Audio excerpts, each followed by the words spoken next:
Dutch Bangla ব্যাংকের rocket account করা কিন্তু খুবই সোজা।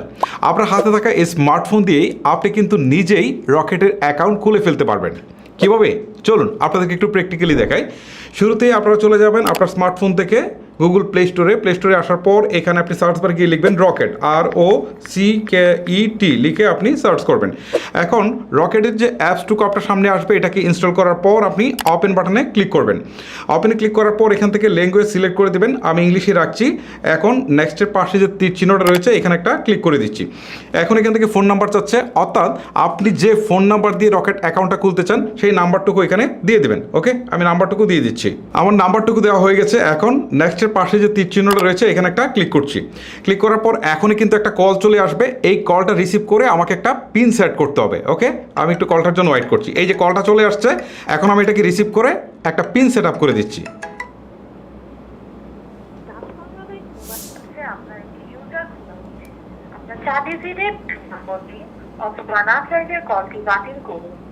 ওকে, আমি এখন একটা পিন নাম্বার দিয়ে দিচ্ছি।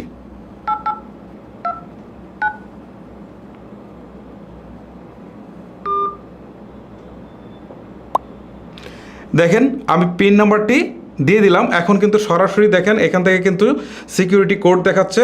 এখন আবারও এখান থেকে পিন নাম্বার চাচ্ছে। সো এখন সিকিউরিটি কোডটা কিন্তু অটোমেটিক বসেছে।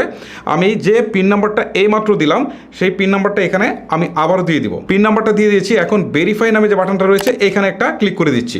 ক্লিক করে দেওয়ার পর এখন আবারও হচ্ছে এখানে লগ ইন করতে বলছে। সো আমি পিন নাম্বারটা দিয়ে আবারও লগ ইন করছি। এখন লগইনের পাশে যে তীর চিহ্নটা রয়েছে এখানে একটা ক্লিক করে দিচ্ছি। ওকে, এখন এখান থেকে একটা হিরো শো করছে। সো আমি এটাকে কেটে দেই। কেটে দেওয়ার পর এখন দেখেন এখান থেকে কিন্তু আমার অ্যাকাউন্টটা খোলা হয়ে গেল। ওকে, সো এখান থেকে বলছে আপডেট ইউর KYC। সো এখানে একটা ক্লিক করতে হবে।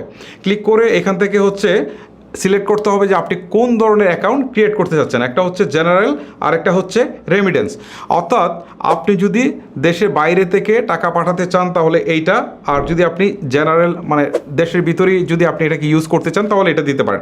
সো আমি যেহেতু এটা দেশের বাইরে এটা ইউজ করব না, সো আমি এটা জেনারেলটা সিলেক্ট করে দিচ্ছি। এখন নিচের দিকে নেক্সট বাটনের পাশে একটা তীর চিহ্ন রয়েছে, এখানে ক্লিক করে দিতে হবে। এখন এখানে বেশ কিছু শর্তাবলী রয়েছে, এগুলো আপনারা চাইলে পড়ে নিতে পারেন। ওকে, সো এখন এখান থেকে আই এগ্রির পাশে তীর চিহ্নটাতে একটা ক্লিক করে দিতে হবে। ক্লিক করে দেওয়ার পর এখন এখান থেকে বলছে NID কার্ডের ছবি তুলতে হবে, আর এটা ফ্রন্ট পেজ এবং ব্যাক পেজ দুইটাই তুলতে হবে। ওকে, আমি NID কার্ডের ছবি তুলছি। ফ্রন্ট পেজের ছবি তোলার জন্য উপরের দিকে যে ক্যামেরার আইকনটা রয়েছে এখানে একটা ক্লিক করছি। ক্লিক করার পর এখান থেকে ওয়েল ইউজিং দ্য অ্যাপ এখন অ্যালাউ করে দিচ্ছি। এখনই কিন্তু ক্যামেরাটা চালু হয়ে যাবে। এই যে ক্যামেরাটা চালু হয়ে গেছে। এখন এটাকে আমি একদম ক্লোজে নিয়ে যাব, NID কার্ডের একদম ক্লোজে নিয়ে যাব। ঠিক আছে, ওকে, নিয়ে গেলাম। নিয়ে যাওয়ার পর এখন আমি ক্যামেরা আইকন একটা ক্লিক করছি। ক্লিক করার পর এখন দেখেন এখানে যে আইকনটা রয়েছে জাস্ট এখানে একটা ক্লিক করছি। ক্লিক করার পর এটাকে আপনি চাইলে আপনার মতো করে এটাকে আরও ছোটো করতে পারেন বা এটাকে আপনি জুমও করতে পারেন। ওকে, আমি একটু বড় করে দিচ্ছি। বড় করে দিয়ে একটু রিসার্চ করে নিলাম। এখন উপরের দিকে যে টিক চিহ্নটা রয়েছে এখানে একটা ক্লিক করে দিচ্ছি। ওকে, এখন দেখেন আমার এটা কিন্তু উপরটা নিয়ে নিয়েছে। আপনাদেরকে বলি, ছবি তোলার সময় আপনার মাস্ট বি ছবিতে পর্যাপ্ত লাইট রাখবেন যেন আপনার NID কার্ডটা বেশ ভালো করে ছবিটা ওঠে, তা না হলে কিন্তু অ্যাকাউন্টটা বাতিল হয়ে যেতে পারে। ওকে, এখন ব্যাক সাইডের ছবি তোলার জন্য ক্যামেরা আইকনে ক্লিক করছি। ক্লিক করার পর আবারও ছবিটা আমি তুলে নিচ্ছি। ওকে, ব্যাক পার্টের ছবিও তুলে ফেলেছি। এখন টিক চিহ্নতে ক্লিক করছি।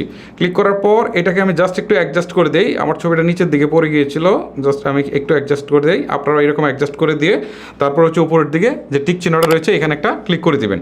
ক্লিক করে দেওয়ার পর এখন নেক্সটের পাশে যে তীর চিহ্নটা রয়েছে এখানে একটা ক্লিক করে দিবেন। এখন দেখেন আমার NID কার্ডটা কিন্তু তারা ভেরিফাই করে ফেলেছে। দেখেন আমার NID কার্ডের সমস্ত ইনফরমেশনগুলো কিন্তু এখানে চলে আসছে, অটোমেটিক চলে আসছে, আমাকে কিছুই করতে হয়নি। সো এখন এখান থেকে আমি জাস্ট ডিস্ট্রিক্টটা এখান থেকে বসিয়ে দিচ্ছি, তারপর এরিয়াটা সিলেক্ট করে দিচ্ছি। ওকে, এখন আমাকে যে কাজটা করতে হবে নেক্সটের পাশে যে তীর চিহ্নটা রয়েছে জাস্ট এখানে একটা ক্লিক করে দিচ্ছি। ক্লিক করে দেওয়ার পর এখান থেকে জেন্ডার সিলেক্ট করতে হবে। সো আমি জেন্ডার সিলেক্ট করে দিচ্ছি। তারপর হচ্ছে এখান থেকে বৈবাহিক অবস্থা এটা সিলেক্ট করতে হবে। সো এটাও সিলেক্ট করে দিচ্ছি। তারপর হচ্ছে এখান থেকে ধর্ম এটাও সিলেক্ট করে দিচ্ছি। তারপর হচ্ছে এখান থেকে পেশা। সো আমি এখান থেকে পেশাটাও সিলেক্ট করে দিচ্ছি। পেশা সিলেক্ট করে দেওয়ার পর এখান থেকে পারপাস অফ ট্রানজ্যাকশন, মানে আপনি কোন পারপাসে ট্রানজ্যাকশনটা করবেন বা লেনদেন করবেন। সো এখানে ক্লিক দিয়ে আপনি একটা একটা সিলেক্ট করে দিবেন। এটা ধরেন আপনি যদি ব্যবসায়িক পারপাসে এই অ্যাকাউন্টটা খুলে থাকেন তাহলে বিজনেস দিবেন, অথবা যদি আপনি টাকা সেভিং করতে চান তাহলে এইটা দিবেন, আবার যদি আপনার এটাতে স্যালারি আনতে চান তাহলে স্যালারি দিবেন, আবার যদি এমন একটা বিষয় আছে যেটা আপনি বলতেই পারছেন না তাহলে আপনি আদার্স দিয়ে দিবেন। সো যেহেতু এটা আমি পার্সোনাল কাজে ইউজ করবো, সো এখান থেকে পার্সোনাল দিয়ে দিচ্ছি। দিয়ে দেওয়ার পর নেক্সটের পাশে তীর চিহ্নতে একটা ক্লিক করে দিচ্ছি। এখন এখান থেকে মুখমণ্ডলের একটা ছবি তুলতে হবে। ওকে, আমি ছবিটা তুলে বাকি প্রসেসটুকু শেষ করছি।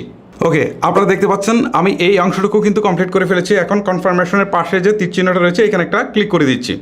ক্লিক করে দেওয়ার পর এখন এখান থেকে বলছে যে your request successfully submitted, please wait for verification. So আমি এখানে ওকেতে ক্লিক করে দেই। এখন কিন্তু আমি এখানে এটাকে মানে আমার ফুল ফর্মটাকে সাবমিট করে ফেলেছি। এখন রকেটের প্রতিনিধিরা আসলে আমার এই ইনফরমেশনগুলো যাচাই করবে। যাচাই করার পর তারা যদি দেখে যে সব ইনফরমেশন ঠিকঠাক রয়েছে তাহলে কিন্তু তারা আমার অ্যাকাউন্টটা আসলে গ্রহণ করে নেবে। তখন কিন্তু আমি এই রকেট দিয়ে লেনদেন করতে পারবো। আর এই ওয়েতে আপনারা কিন্তু আপনাদের হাতে থাকা স্মার্টফোন দিয়ে আপনারা নিজেরাই কিন্তু রকেটের অ্যাকাউন্ট খুলতে পারবেন। গাইস, মূলত এই হচ্ছে প্রসেস। যদি আপনার কাছে ভিডিওটি ভালো লেগে থাকে তাহলে অবশ্যই একটি লাইক করবেন। আজকের মতো আমি হিমেল এখানে বিদায় নিচ্ছি। আল্লাহ হাফেজ।